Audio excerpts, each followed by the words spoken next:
배심원제 좋아하시나요? 저는 아주 형편없는 제도라고 생각해요. 민주적인 선택이 통하는 영역이 있고 전문가의 식견이 필요한 영역이 따로 있습니다.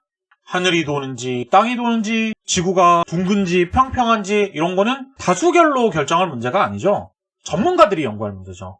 한 사람의 유무죄 여부, 그 사람의 자유박탈 여부를 평생 법 공부라고는 1초도 안 해보고 수사의 기본 원칙이 뭔지 모르는 그런 사람들끼리 모여서 자기들끼리 상의해서 결정한다는 게 말이 된다고 생각하십니까? 변호사들의 주요 전략 중에 하나가 배심원단의 나이, 성별, 인종 이런 걸 파악해서 그들의 마음에 들도록 노력하는 일인 것만 봐도 배심원제는 민주제를 향한 과신이 만든 폐기물이라고 생각합니다. 그런데 장점이 또 아예 없는 건 아니에요. 판사 한 명을 매수한다던가 하는 식으로 무죄를 받아내는 게 불가능하다. 이런 장점도 있을 수 있겠고 가장 큰 장점은 책임감의 분산이에요. 평결은 배심원단이 하고 양형은 판사가 하고 각자의 역할이 나눠져 있기 때문에 오로지 내 선택 하나만으로 한 사람의 남은 인생을 결정지어버린다라는 중압감, 이걸 줄여주는 효과가 있습니다. 한국에서는 그 심적 부담감을 판사가 고스란히 감당해야 돼요.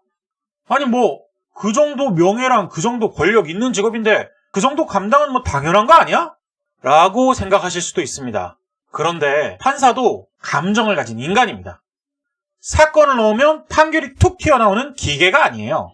실제로 재범이 아닌 초범에게 집행유예가 아닌 실형을 바로 선고한다는 것만으로도 판사 입장에서는 내가 지금 엄청나게 엄한 벌을 내리고 있다라는 심적 압박감을 받는다고 합니다. 집행유예 이야기 나온 김에 옆으로 짧게 세보자면 저는 집행유예가 남발되고 있다고 생각하고요. 최소한 범인의 자수, 즉각적인 자백, 이 두 가지는 전제가 되어야 집행유예를 선고할 수 있으면 좋겠습니다.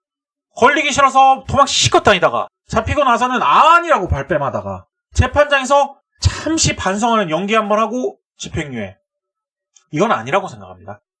판사는 그 반성이 진심인지 아닌지 판별할 수 있는 초능력자가 아니니까요.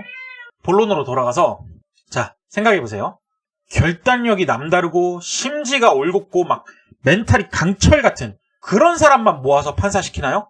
아니에요. 문과인데 공부 잘하면 법대 가는 겁니다. 그 중에는 과감한 사람도 있고 소심한 사람도 있고 급진적인 사람, 온건한 사람, 다양한 종류의 사람이 판사가 되겠죠. 신호 위반을 하면 과태료 7만 원 이런 식으로 딱 정해진 행정법과는 달리 형법의 범위는 굉장히 넓습니다. 5년 이상의 징역에 처한다라고 하면 이게 5년이 될 수도 있고 무기징역이 될 수도 있는 거예요. 그런데 아까 말했던 그 다양한 사람이 각자 자신만의 주관적인 판단을 하면 판결이 매번 들쑥날쑥할 거 아니에요? 그래서 일관성을 유지하기 위해서 필연적으로 어떻게 하냐?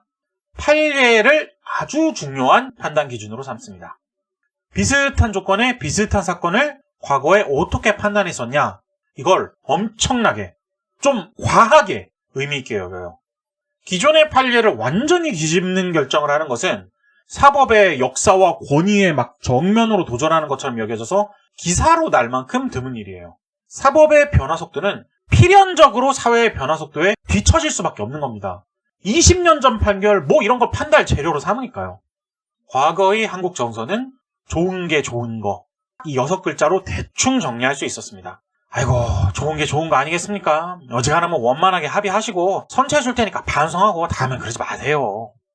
과거의 기술과 제도는 현재보다 미흡했습니다. 범죄자 검거율 자체도 낮았고 검거한다고 한들 다 입증할 수 있는 것도 아니고 벌 준다고 해서 죄를 다시 안 저지르는 것도 아니죠. 그래서 사회가 잘 돌아가게 하기 위해서는 잡힌 범죄자에게 딱 맞는 정확한 벌을 주는 것보다 범죄를 저지르면 반드시 후회한다는 사회적 메시지를 전달하는 게 예방 차원에서 훨씬 더 중요한 일이었어요. 기자들이 용의자한테 달려들어서 후회하지 않냐고, 미안하지 않냐고, 그 뻔한 대답 한마디를 얻어내기 위해서 마이크를 들이미는 행동. 그 당시 그 사회에는 그게 꼭 필요했던 겁니다. 그렇게 선처와 감형이라는 달콤한 꿀을 제시하며 진심인지 아닌지 확인할 수도 없는 반성의 말을 이끌어내는 것. 그게 과거의 재판입니다. 그리고 그것이 20년 뒤까지 판례라는 이름으로 이어지고 있는 거고요. 요즘은 어떻죠? 피고가 고개 푹 숙이고 죄송하다고 읊조리고 그걸로 감형받고 이걸로 우리한테 제대로 된 메시지가 전달이 됩니까? 지금 사회에서는 강경한 판결 그 자체가 그냥 메시지예요. 확실한 정의, 참된 응징, 엄벌주의를 바라는 목소리가 점점 높아지고 있습니다. 그런 국민들의 정서가 판결에 반영되려면 일단 내 손으로 한 명의 인간을 이례적으로 엄벌한다라는 심적 부담감을 뚫고 수십 년간 이어온 전통의 판례들의 권위를 뚫고 판사가 엄중한 형을 선고하고 피고가 또 항소를 하겠죠? 항소심에서 온건한 재판부를 만나서 형이 다시 줄어들 가능성까지 뚫고 다 뚫어내야지 그제서야 엄벌이 내려지는 겁니다. 이거 쉽지 않아요. 입법 단계에서 약간의 보정은 가능합니다. 가중처벌에 관한 특례법 같은 거 통과되면 어느 정도 국민 정서가 반영될 수는 있겠죠. 그런데 국회의원의 1번 목표는 국민의 인기를 얻는 것이기 때문에 전 국민의 관심자가 집중될 만한 큰 사건이 있을 때만 신속하게 입법을 할 수 있어요. 요즘 법 이름 앞에 사람 이름 많이 붙죠? 그런 이름이 붙을 만한 큰 사건 없이 어느 날 그냥 문득 자, 이제 절도에 대한 형량 상향 조정이 필요한 것 같습니다. 이렇게 법안을 내도 갑자기? 이런 반응 때문에 쉽지 않을 거예요. 그러다 보니 큰 사건이 터진 이후에야 법이 제정이 되는 뒷북의 형태일 수밖에 없고 큰 사건이 안 터지는 작은 불만이 쌓이는 것은 해결될 수도 없고 한계가 있는 거죠. 그리고 설령 입법 단계에서 국민 정서를 아주 잘 반영했다고 쳐도 그게 능사가 아니죠. 사법에서는 다시 또 20년 뒤처질 텐데. 민사소송, 행정소송, 분쟁 이런 거는 차치하고 저는 일단 형사재판에 있어서는 판사의 수를 확 늘려야 된다고 생각합니다. 막 격투기 경기 같은 거 해서 누가 이겼냐 이런 거 판정할 때도 심판 3명씩은 달라붙는데 남의 생명과 재산을 직접적으로 위협한 범죄자의 유무죄 여부, 형량 정하는데 판사 1명만 붙는 건 뭔가 아쉽죠. 한 사건에 3명 붙는다고 생각해보세요. 나 혼자 모든 결정을 내린다는 심적 중압감 없이 판례라는 권위에 체제의 전통에 눈치 보는 일 없이 본인의 소신대로 판단을 낼 수 있을 거예요. 그리고 내가 소수파가 된다면 다수의 결정에 수긍하면 되고 내가 다수파가 된다면 스스로의 결정에 자신감이 붙고 구조적인 한계로 변화가 느려 터질 수밖에 없는 형태보다는 훨씬 더 국민 정서의 시대 흐름에 부합하는 그런 판결이 나올 수 있을 거라고 생각합니다.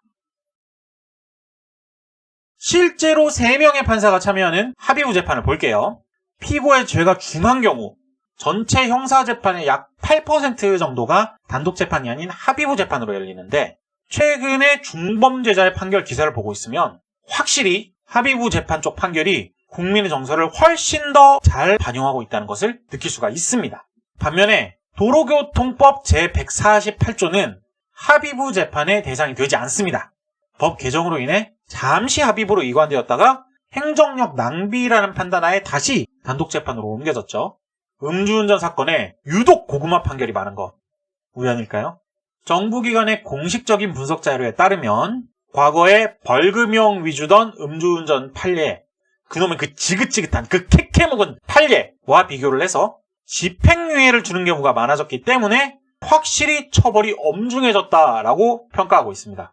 어떻게 생각하시나요? 판사의 수가 충분히 확보되고 재판부 내에서의 의견 교환만으로 어느 정도 일관성을 확보할 수 있다라는 생각이 드는 단계가 되면 그때는 오래된 판례라는 것의 무게를 확 떨어뜨릴 수 있는 추가 장치도 만들면 좋겠죠. 예를 들면 기소된 시점을 기준으로 10년이 경과한 과거의 판례는 재판의 참고 자료로 제출을 허용하지 아니한다. 뭐 이런 형태로 말이죠. 문제는 이제 돈이죠, 돈. 가뜩이나 지금 대한민국 판사들 업무량이 비정상적으로 많은데 여기서 한 사건당 3명씩 넘는 합의부 재판의 비중을 확 높인다? 지금 인원으로 아예 불가능합니다. 그러면 판사를 몇 배 더 뽑으면 간단히 해결되나? 그것도 아니죠. 원래는 시험에서 떨어졌을 인원을 추가로 합격시키기만 하는 형태로 인원을 늘려서는 인적 자원의 질이 하락하게 됩니다.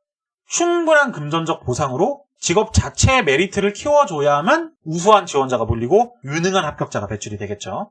판사 월급도 상향하고 판사 업무량은 줄이고 판사 수는 대폭 늘리고 뭐 대충 종합해보면은 세금을 엄청나게 써야 된다는 소리입니다. 사회적 비용이라는 측면에서 거시적으로 생각해보면 아주 심각한 지출은 아닐 수도 있겠다는 생각이 들긴 해요. 그런데 이게 성사되기가 참 어렵습니다.